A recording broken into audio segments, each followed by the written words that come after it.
ভালোবাসা হাই মরণ তবু লোকে করি যৌবনী চালাতে নিশারিয়ে রাখ যৌবনী চালাতে নিশারিয়ে রাখ কি খেলা খেলিলাম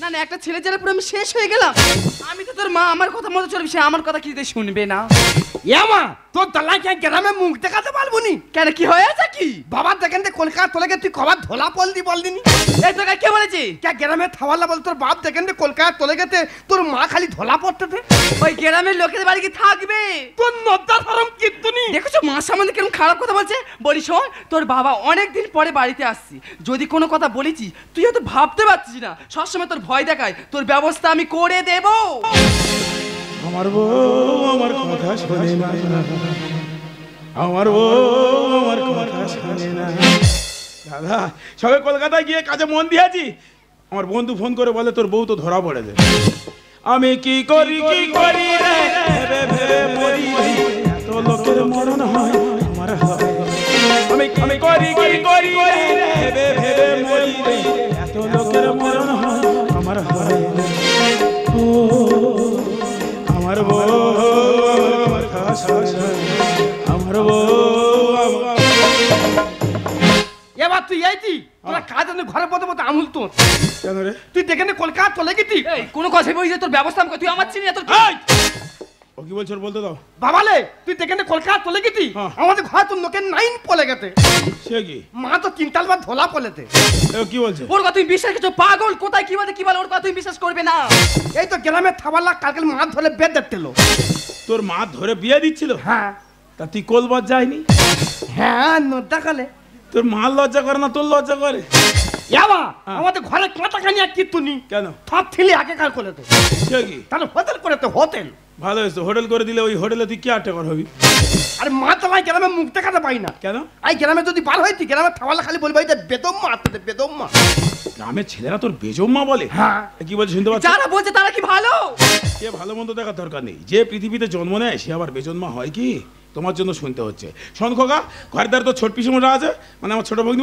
বলে এসছি বিচার করে দেবে আর গ্রামের মোড়লকা আছে ওরা দুজনে আসবে বিচার করে দেবে যদি বিচারে ভালো বুঝি থাকবো তা নাহলে গ্রাম ছেড়ে চলে যাবো দাদা আমার ডেকেছো খাওয়া দেবে নাকি আমি গ্যাসের ট্যাবলেট খেয়েছি বিচার করার জন্য ডেকেছি উনি গ্যাসের ট্যাবলেট খেয়ে চলে আসতে দাদা খাওয়া দাও স্যালাড করেছো স্যালাডও খাবে নাহলে হজম হবে না খাওয়ার জন্য তো ডাকিনি তোমার কি জান দাদা তোমার বৌদি তো কালকে ধরা পড়েছে বৌদি আমি কানে কি শুনছি হ্যাঁ একটা মানুষ তোমাদের মুখে দুটো অন্ন তুলে দেওয়ার জন্য বাইরে কাজে গেছে আর তুমি কি আরম্ভ করেছো মারো তুমি যদি আমার বউ হতে তোমার আমি কেটে দুটো করে দিতাম এই কি হচ্ছে বিচার মার খাচ্ছে কেন কি মনে করি বেশি বাড়াবাড়ি করবে না তোমার কীর্তির কথা সবার কাছে বলে দেবো তুই কার পিতার কার কাছে দিতি কেন রে ধান কলু ধান খেতে তার কাছে পিতার দিতি কি বলতিছিস ওই তো পিতে মধ্যে কয়দিন ভোলা আমাদের বালি হাঁটতে না আর থেবালে আমাদের বাড়িয়ে তো আমার থতো প্যান্টটা ঠেলে আকার করে দে তুমি কয়দিন আমাদের বাড়ি আসছো আর আমার ছেলের প্যান্টটা ছিঁড়ে বড় করতেছো হ্যাঁ দাদা তাহলে আমি তখন শ্বশুর বাড়িতে আসতাম আমার শাশুড়ি ধুতি দিত আমার শাশুড়ি মারা গেছে কে ধুতি দেবে সেই জন্য পাগলা ছেলেটা প্যান্টটা দিয়ে আমার নামে বদনাম দিচ্ছে বাবালে আমাদের দায়িকা তুমি কি চাচ্ছ তুই বলদিনি না পিতে মধ্যে খালি আমাদের বাড়ি আইবে এতে বলে তোর মাথনে দায়িকা তুমি আলো তো না তুই কি জানিস ফাটা কেসরা 10 কাঠা জমি বিক্রি করবে তাই তো দাদা ফোন করে ডেকেছিলাম ডেকে ঘরের দোরটা দিয়ে ভিতরে বসে আলোচনা করছিলাম কিভাবে জায়গা জমিটা নেওয়া যায় আর পিতে মধ্যে এমনি আইবে না 50 কলাই ফাটা কিনে আনবে আমার হাতে দিয়ে বলে বাইরে তোলা তোর মা তুমি আলো তো না চিন্তা কর আমি কার কাছে বিচার দিছি দেখো 50 কড়াই ভাজা দিয়ে ঘরে আলোচনা করছে ওরে বাবা তোর মারা তো আলোচনা করে না আলো বাদ দিয়ে সোনাস নিয়ে ঘাঁটাঘাঁটি করে দাঁড়া ভালো হয়েছে তোর পিছনে কি তুমি তাহলে এইসব করতো তোমার পত্রকার ফোন করবো হ্যাঁ দাঁড়া ঘরের দ্বারা ছোট তোর দাদু আছে ছোট দাদু মোড়লকা ওনার ডেকেছি উনি আসুক বিচারটা উনি করে দেবে এ বাবা কি হয়েছে কি কত আরে মোকে বারবার টাকু ঢুকানি কি হয়েছে মোর কাছে খুলে ওগা হ্যাঁ সত্যতা বলি ঘরে যদি প্রত্যেকদিন গন্ডগোল হয় এই সংসারের আর কিছু আছে তাই হ্যাঁ তোমার বৌমা তো কালকে ধরা পড়ে কাকা তুমি এসেছো হ্যাঁ মা হ্যাঁ এই থাও মা থাও তুমি শতপুত্রের জননী হও মা না ও আশীর্বাদ করতে হবে না একটা না জ্বলে পড়ে শেষ হয়ে যাচ্ছি বিচারটা ঠিক মতো করুন এ দাদি এই কি বাবার লুঙ্গি টান নিয়ে আইতি কি হয়েছে তোর লুঙ্গি পুরাই পুরো চলে গেছে আমার লুঙ্গি পরে হ্যাঁ শালা তাই তো বলি, এত আশীর্বাদ থাকতে শতপুত্রের জননী হতে বলতে গেল। শালা বুড়ো কি আমার বেটার মধ্যে ভাগ আছে নাকি বলো তো? হ্যাঁ এবারে পিঠে থমাই গেল। ও তুমি কবে আসিলে? আরে বাবা কি কইবো তোকে শুন। আরে বৌমা আমাকে ফোন করছে, হ্যাঁ। বলে কাকু আমাদের বাড়ি একটু আসবো। আমি বলি বৌমা ডাকছে আমি যাবনি। হ্যাঁ। যৌনা ঘর নু বাড়িছি বাবা, অমনি তত্তর করে বৃষ্টি আইলো, পুরা ভিজা ভিজা তোর ঘর নু আসছি। আয়সা কিরি বলি কি পরবা কি পরবা, তোর লুঙ্গিটা পরে আর ঘর যাইছি। আর লুঙ্গি পর ঘর চলে গেল? হ্যাঁ হ্যাঁ। বাবালে তুই তো নুঙ্গি তো জানে আমাদের গরুর মতারি থিনা দুটো করতে দে। এই তুই কি জানিস কাকার সম্বন্ধে একদম খারাপ কথা বলবি না। এই যে দুদিন আগে ফ্যাঁসা মাছ দিয়ে ঢেঁড়সে ঝোল করেছিলাম, ঢেঁড়সটা কে দিয়েছি? ওই কাকা দিয়েছে। কি হচ্ছে? দাঁড়া ঢেঁড়স আর ফেসা মাছের ঝোল, ছেলে তো মৃত্যু খাওয়া হয়েছে গো। আচ্ছা বাবা তুই বলি কোনো ধ্যান ফান কোনি খেয়েছি না। এমন থতনকে বাচ্চা দুটো ধ্যান ধ্যানটা খা, হালাল করে ভালো তোল নাবে খা। ও কাকা তুমি আমাদের ঢেঁড়স দিচ্ছ? আরে বাবা শুধু ঢাড়স কিরে বাবা, তুই তো বাড়ি থাকুনি, তোর বাড়ি বাজার হাট তেল মোবিল মুই সব দিয়া যাই। তুই হাত দিনি পয়সা তো আমাদের বাড়ি হাতে কেন? দেখ বাবা দেখ, তোর টোকা মোর উপরে হকর হকর করে উঠেটে। বাবালে তুই যেন বাড়ি থাকবি নি, এই পুরো খালি আমার বাড়ি থাকতো আইবে। হ্যাঁ। আই কিন্তু বললে খালি বলবো আমি তোর বাবার মতন, তোর বাবার মতন। তা ও যদি আমার বাবা হবে তুই কে কাকা হবি বল? খারাপ বলেনি তো, বুড়ো যদি বাবা হয় তাহলে আমি তোর কাকা পিসমশা সব হবো। তাহলে আমি কে পিস মশা টু? বলেছে খারাপ নয়, না কাদের কাছে বিচার দিছি। দেখো দেখো কাকা, তোমাকে হাত জুড়ে করেছি, আমার বিচার তোমার করতেও নাই, বুঝতে পারছি তুমি বাড়িতে বেরো। দেখ বাবা মুই বি তোর কাছে হাত জুড়ে করেছি, তোর ঘরের ভিতর তুই সারিয়ালে মোকে আর কোনোদিন ডাকবো নি। তবে লাস্টবারের মধ্যে গোটে কথা কইবে শুনবু। কে? এ বৌমা সবসময় কইছিল যে কাকু তুমি তো বাইরে যাও না, মোর জন্য গোটে শাড়ি লিয়ে আসবো। ওই ঢাকায় যাই দিলি, ঢাকা ঢাকা হ্যাঁ। গোটে ঢাকায় জামদারি লিয়ে আসছি লুবু। নেবে? এই যে নাও না, উনি সবসময় বলে আমি দুবাই জাপান থেকে শাড়ি আনতে পারি, ঢাকা থেকে এনেছি, এই যে নাও না। তা ঢাকার শাড়ি নিতে গিয়ে আমাদের ভারতবর্ষের শাড়িটা তো পাক দিয়ে শেষ করে দিচ্ছে। দাদা কানে দুল দুটো আমি দিচ্ছি। তুমি দেখো থালা পেট থাকলে তাহলে আমার পার মার পূজার বোনা দিতে যেত। তোর মার পূজার বোঝা দিচ্ছে, হ্যাঁ। বাড়িটা এনে আর শাড়িটা নে তো বাবা। বেরো বেরো বাড়ি থেকে বেরো বেরো, আমার শ্বশুর বাড়িতে বেরো। জানুয়ারি তোর ছোট লোক দেখার, আমার শ্বশুর বাড়ি মান সব ধুলো সব বেরো, জানুয়ারি কাছে বেরো বেরো। কে কার বলতে দাও। না না তুমি কি এখন এখান থেকে যাবে কি? দাদা তোমার বোনের কাছে বলো না দাদা, তুমি আমার ক্ষমা করে দাও দাদা, ক্ষমা করে এই দেখো, ক্ষমা করেন কি আর, তুমি তোমার জমি জায়গা কিনে দিচ্ছ, উপকার করছো তো তুমি। হ্যাঁ হ্যাঁ। পিঠে মতো খেলা বানানোর মতন দেখতে না? এই ছোট মুখে বড় কথা, পিছনে সব বানর। হ্যাঁ এই শিক্ষা পেলে তুমি? কোনদিন বানর বলবি না, এবার থেকে যদি বলিস হনুমান বলবি। না না বানর বড় ছোট হয়ে যাচ্ছে, তুমি বড় আই বলতে বানর, পারো। আই বানর হলি তোর পিসে আমার বন্ধ করেছে। আই বানর, তোর পিসে আমার না শুরু দিন ভাবে জানি, আমি না শুরু দিন জানি। নাসিরুদ্দিন গোপ দেখে বলে। এই যে সেই দিগ্বিজি যাত্রাগুলো হয় না, আর সেই ওই দলে যে তবলা বাজায় যে ছোট ছোট হাতুড়ি, হ্যাঁ। গোপটা সেরকম হাতুড়ির মতো। হাতুড়ি গো। ধান অত থেকে মলা করতে যেতে। আই বানর না, আমার গোপ হাতুড়ির মতো, হাতুড়ির সঙ্গে প্রেম করছে। কতকে গাল দেয়, এতকে গালি হাত আমার আর বাবা বলিস নি, তোর পিছন রাজা শুরু করেছে, মোড়ল কা পর্যন্ত ধরে রেখেছে তোর মা।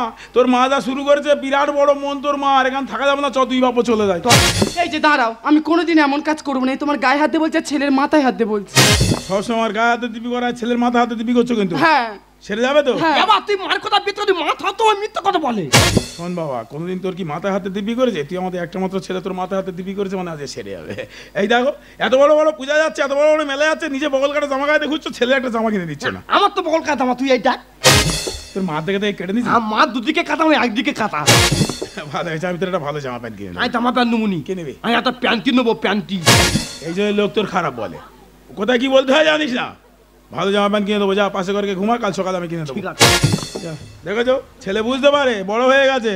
ওর পেছন মা বলে ও কি বুঝতে পারে না। শোনো, কালো সকালবেলা জামা প্যান্ট কিনে দেবো, আজ ঘুমিয়ে নাও, কাল সকালে কথা হবে। দেখো কতদিন পর কাজে থেকে এলাম, অন্যদিকে শুয়ে ঘুরে শুয়ে পড়ছে। ভালোবাসার আর কিছু নেই তো, নামে সংসার হচ্ছে, সংসারে জল কেটে গেছে। যাক আমার মতো আমি শুয়ে পড়ি। দেখেছো কতদিন পরে বাড়িতে এসে কিভাবে শুয়ে আছে, সহ্য করে যাই, পারা যায় কি করবো? মেয়েদের আবার পায়ে পায়ে দোষ। আমি বরঞ্চ ডেকে দেখি, এই যে ও শোনা, ওঠো না। আরে দেরি করছো কেন? কি হয়েছে? কি হয়েছে মানে এতদিন পরে তুমি বাড়িতে এইভাবে শুয়ে আছো? দেখো তুমি যা শুরু করেছো, এভাবে মানুষ বাঁচতে পারে না। পৃথিবীর মধ্যে সব থেকে বড় শক্তি ধৈর্য, সেই ধৈর্য আমার মধ্যে আছে বলে আমি এখন বেঁচে আছি। ঘুমিয়ে নাও, কাল সকালে কথা হবে। এই যে শোনো না, আমি তোমার গায়ে হাত দিয়ে কথা দিলাম কোনোদিন এমন কাজ করো তুমি। আমি বিশ্বাস করেছি তো, তুমি ছেলের মাথায় হাত দিয়ে দিবি করেছি, এরপরে কোনো কথা আছে? বললাম তো আমি সকালে কথা বলবো, এখন ঘুমিয়ে নাও। কথা দিলাম,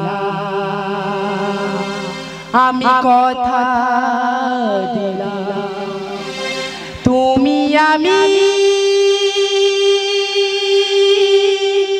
যুগে যুগে থাকবো সাথী, যুগে যুগে থাকবো সাথী।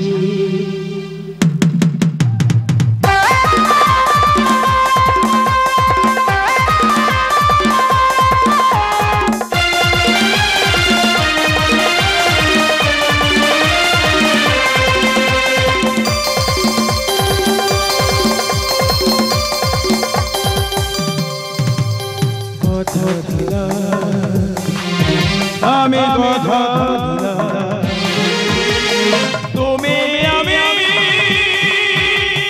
যুগে যুগে থাকবো সাথে, যুগে যুগে থাকবো সাথে। কথা দিলাম, আমি কথা দিলাম।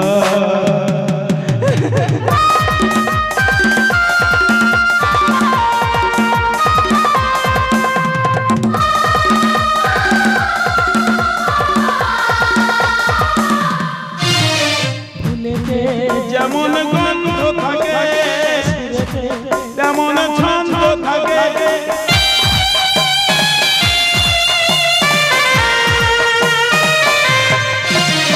ফুলেতে যেমন গন্ধ থাকে তেমন ছন্দ থাকে। এমনি করি আমরা দুজন রব মিলে মিশে রাতি, যুগে যুগে থাকবো সাথে। কথা দিলাম, আমি কথা দিলাম, কথা দিলাম, আমি কথা দিলাম। আজকে ছেলের মাথায় হাতে দিব্যি করছে, সেরে যাবে। আজকে কিন্তু আমি ঘুমাবো না, দেখবো ও কেমন ছেড়ে গেছে।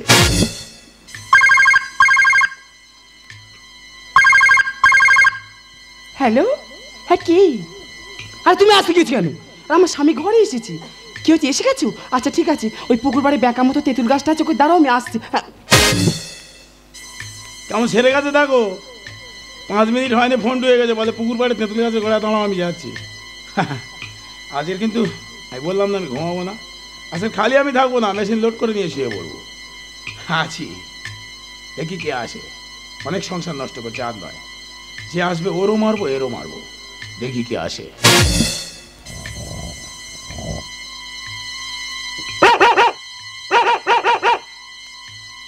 হ্যালো, হ্যাঁ কোথায় তুমি? কি হয়েছে? কুকুরি ভয়ে তেঁতুল গাছে উঠেছো? আমি নিচে দাঁড়িয়ে আছি। হ্যাঁ হ্যাঁ হ্যাঁ, দাও। সারা তো এমনি মিশমিশে অন্ধকার দেখা যাচ্ছে রে। হ্যাঁ, সই আসছে। আরে মুখটা ঢাকা যেন, খোলো। আর আমার স্বামী ঘরে যে বাড়ি যেতে, মুখটা খোলো দেখি। আরে মুখটা খোলো দেখি। তুই এখানে কি করছিস? তুই না ঠেলে গেছি। তোর বাবার কাছে বলিস না, আমার তাহলে মেরে ফেলে দে বাবা। তুই আমার বুকে আয় বাবা। সব বলতো না, ও বলিস না। দেখো, সে আসবে না রে, শুনবে না, বলে বুকে আয়। চিন্তা করতে পারো কার আগে মারি বলো তো? ঠেলে তো না, ও ঘর বয়ে কষ্ট করে আছে, ওর আগে মারি তারপর এর মারবো।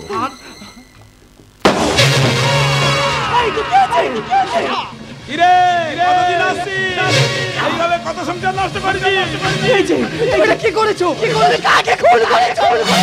কেন, খুব কষ্ট হচ্ছে? আমার থেকে বেশি ভালোবাসো? কিরে রজমি, ওর সঙ্গে নষ্ট করবি?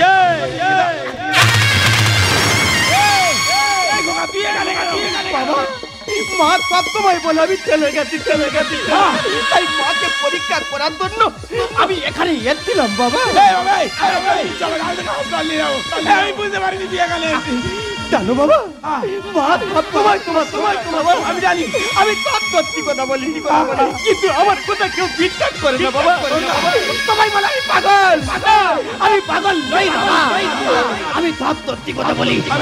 তাই তো আমার নিজের জীবন দিয়ে আমি প্রমাণ করে গেলাম মা ছেড়ে দেয়নি বাবা। মা ছেড়ে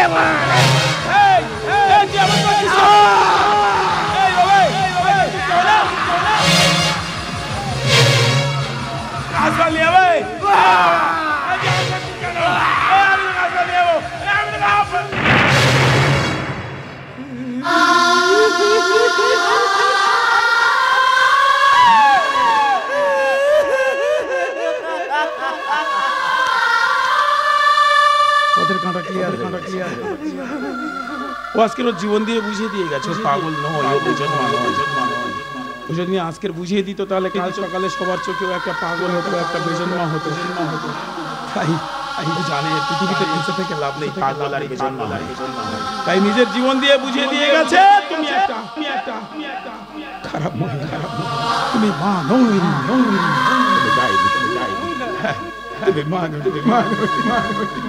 দাঁড়াও! এই সব তোমার জন্য। তুমি আমার ছেলেকে খুন করেছো। ও পাগল যাকে জীবন সব আমি মেনে নিতাম। তুমি খুন করেছো, তোমাকে আমি ছেড়ে দেবো না। তোমাকে আমার ছেলেকে তোমার কোনো কথা বিশ্বাস করো না। আমার ছেলেকে তোমাকে আমি তুমি কি করলে? আমি বুঝতে পারি কি করলে দাদি? তুমি আমাকে এত বড় শিক্ষা দিলে। সারাটা জীবন যে তোমার আমি কষ্ট দিয়ে গেছি, কোনদিন স্বামীর অধিকার দিইনি। এই তুমি দেখো না, তোমার সামনে ওর মাথায় হাত দিয়ে কথা দিয়েছিলাম না, সে কথা আমি রাখতে পারিনি। দেখো ও আমাদের থেকে কত দূরে চলে গেছে, দেখো না। এই তুমি বলো না, আমার ছেলে যেখানে আমি কি বলবো? তোমাকে ছেড়ে আমি আমার ছেলের কাছে অনেক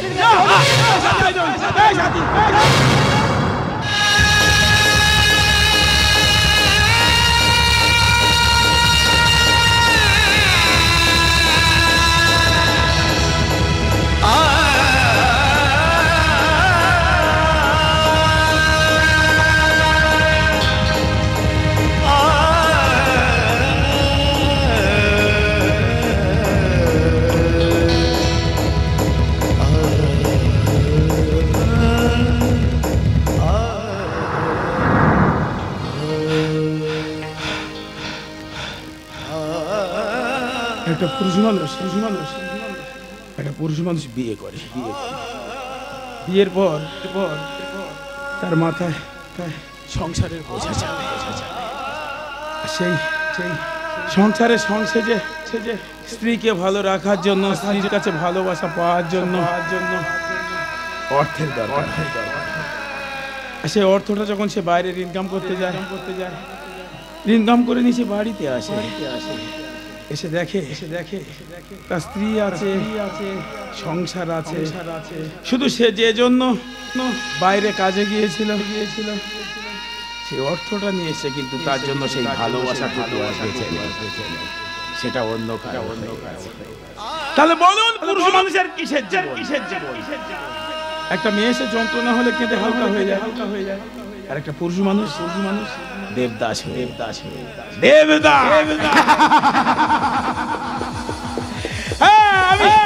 আমি আমার ছেলেকে খুন করি।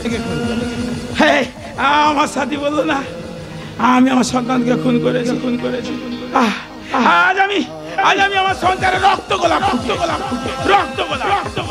যে গোলাপ দিয়ে ভালোবাসা শুরু করা হয়, যে গোলাপ দিয়ে ভালোবাসা আদায় করা সেই রক্ত গোলাপ।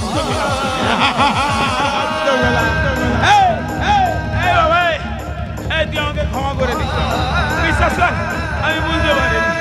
তোর মা বললো না তুই পাগল, তুই বেজন না বাবা, না তুই এই নাটকের নায়ক, তুই আগামী দিনের সাহেব। আরে বাবা তুই এই নাটকের নায়ক, আর আমি এই নাটকের নায়ক। আমি যে জীবন যুদ্ধে হেরে গেছি, বাবা তুই আমাকে ক্ষমা করে দিস, ক্ষমা করে দিস। কাঁচেরই মতো আমি ভেঙে যাই আঘাতে, পারি কই ভাঙা জীবন জোড়ায় আর লাগাতে,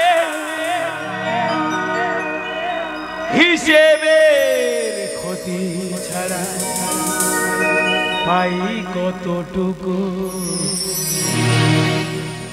ভেঙে যায়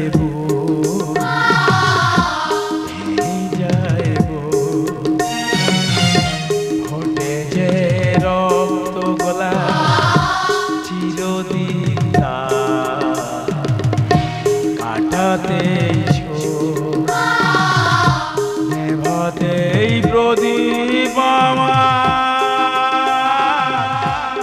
সেজে যায় যায়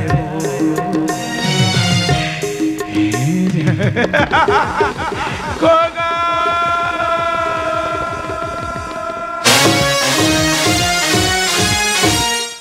নমস্কার। ভোরের আলো গাজন নৃত্যের গাজন গান এখানেই সমাপ্ত ঘোষণা করলাম। শুভরাত্রি, শুভরাত্রি, শুভ